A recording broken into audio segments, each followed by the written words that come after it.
Vénérable Maître, est-ce qu'on peut constituer une autre Bible avec l'UNSA? Parlez-nous encore de l'UNSA parce que vous avez beaucoup de multiples explications. Bon, ça, c'est l'origine. J'en ai déjà parlé. Veut dire origine, le socle. C'est du mot ça que vient le nom Issa. C'est du mot ça que vient le nom Isaac. C'est du mot ça que vient le mot Isha de l'Inde et du bouddhisme. Issa de l'islam et Isaac du judaïsme. Du judaïsme, vous voyez. Et c'est du mot ça que vient le mot essence. Vous voyez un peu. Bon, maintenant, il explique beaucoup de choses. Alors donc, ça c'est quoi? Ça c'est veut dire l'origine, le sort. La langue, c'est la langue originelle, la langue ancestrale. C'est le ça qui forme tout, qui explique, qui a l'explication de toutes les langues du monde entier. Dans l'origine. Quand vous avez un mot et que vous revenez dans le ça, expliquez ce mot dans le ça, vous retrouvez l'origine de ce mot. Mais est-ce que la Bible, ça, doit se faire? Non. La Bible, ça, est. Mais c'est la Bible de l'âme. C'est la Bible de l'âme. Ce que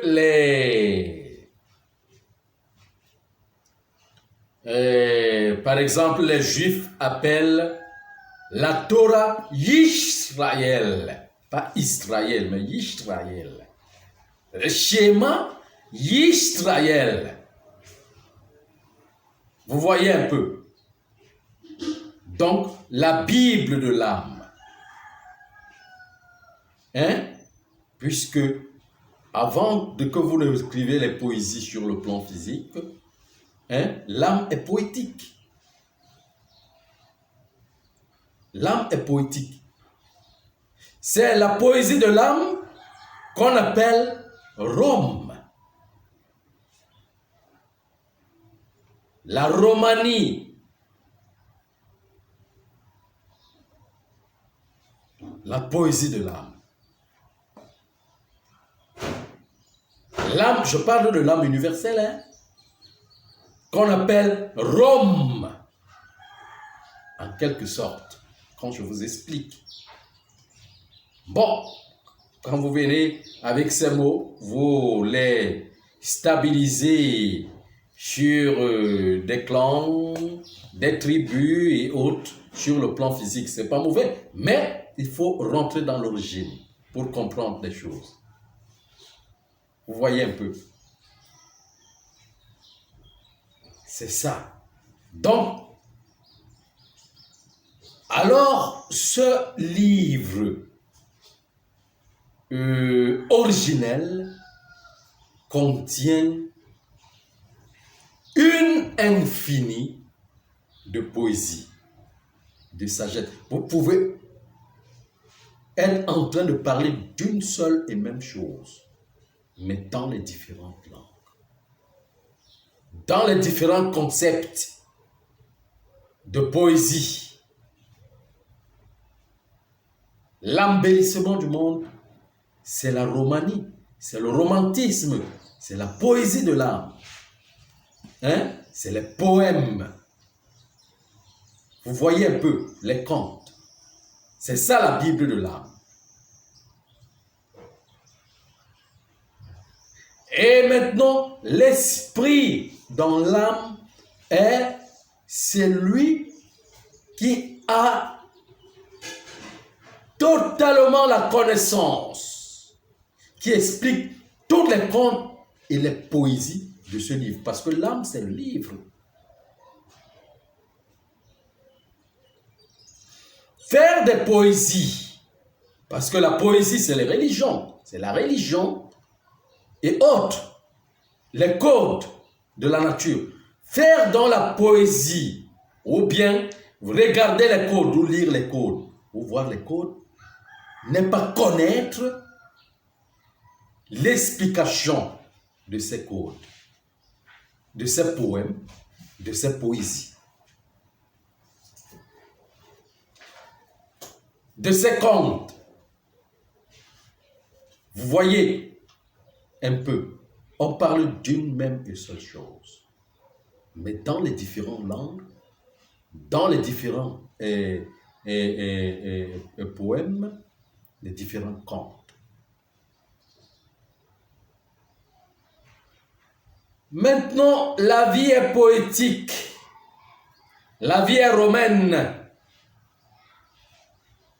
Romain, c'est la poésie. Quand vous entendez catholique romaine, catholique romaine veut dire code et poésie. Parce que quand on dit catholique, catholique veut dire ce qui est une forme de, comment je vais dire, est impliqué dans le mot vérité. Vérité des codes. Donc, ce qui est vrai. Mais dans la romance. Dans la romance. Donc, ça veut dire que quoi? Dans les codes, dans les contes. Vous voyez, dans les contes. Maintenant, c'est la vie est fait des contes, mais la réalité de la vie se fait de l'explication des contes. Ça veut dire que l'esprit lui-même vit avec la connaissance des contes. L'esprit vit dans la réalité. L'âme vit dans les contes et la poésie. L'esprit et l'âme, et l'esprit doit amener l'âme à vivre dans la réalité. Donc, l'esprit ouvrir son livre pour l'expliquer.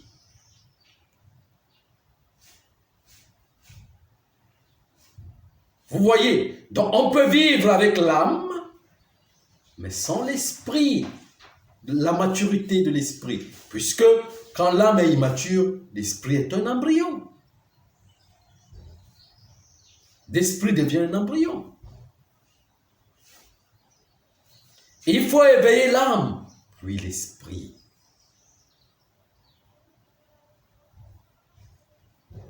Qui est enfoui, parce que c'est l'esprit qu'on appelle profondeur.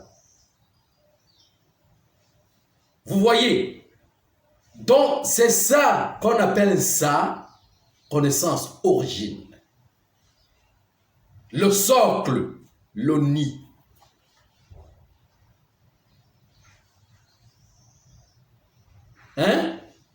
Le nid de la Neshama, que les Juifs parlent. Le nid de l'oiseau.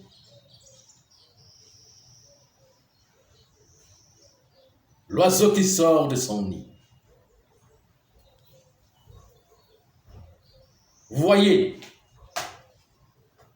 Donc, il faut, comment je peux appeler ça?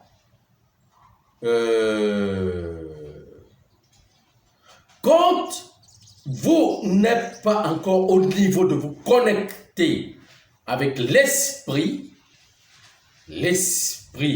primordial, vous restez dans la poésie, les contes, sans explication. Mais la réalité, ce n'est pas la réalité. Plutôt les contes qui représentent l'âme, ça reste dans l'imagination et le rêve. Donc on pourra dire que les religions forment le rêve, la poésie, les poèmes, les contes, qui doivent être expliqués avec l'esprit. Et notre esprit, l'esprit lui-même, n'est pas totalement en compatibilité avec ce corps. Dans ce corps, il n'est qu'embryon. Quand on parle de l'esprit, déjà, c'est pour déposer ce corps. Parce que l'esprit emboîte ce corps. Ce n'est que l'âme qui peut vivre dans ce corps.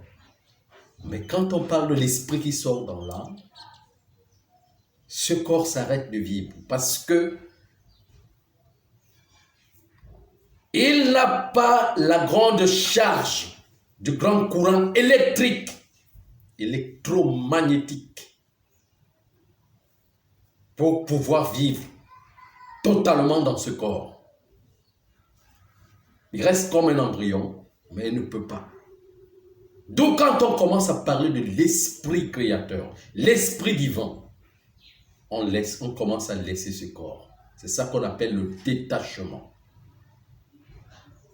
Le détachement.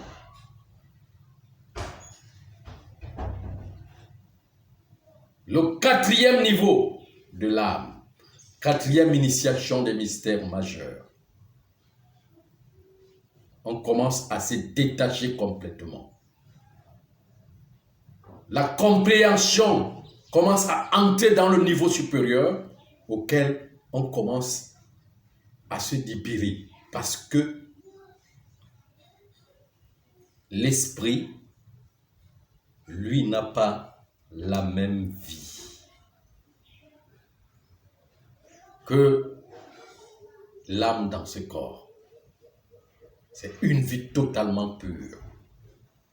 Une vie totalement originelle, qui est primordiale, qui n'est que Dieu, Dieu, Dieu, Dieu.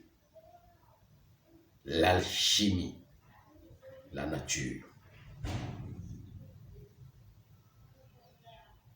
Vous voyez, donc c'est ça qu'on appelle Nsa, d'où vient le nom Issa, Isaac, Isha.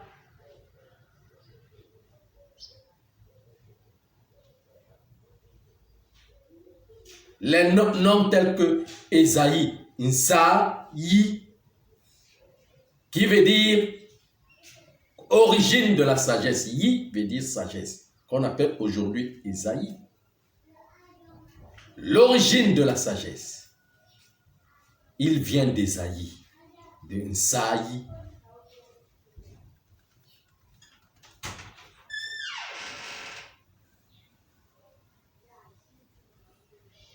Vous voyez un peu ce que je suis en train de dire.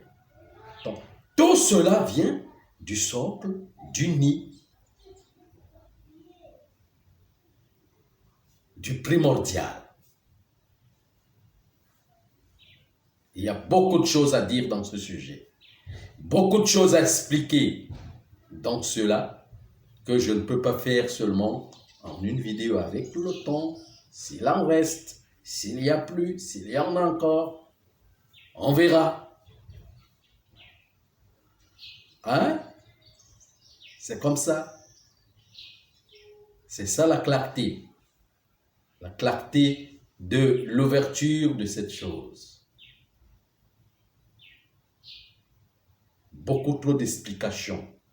Ça explique tous les mots à l'origine même. Dans leur origine. Et quand vous trouvez l'origine de mots, vous avez la facilité de faire le chemin. Vous voyez un peu. Encore une question? Non, merci, Vénérable Maître.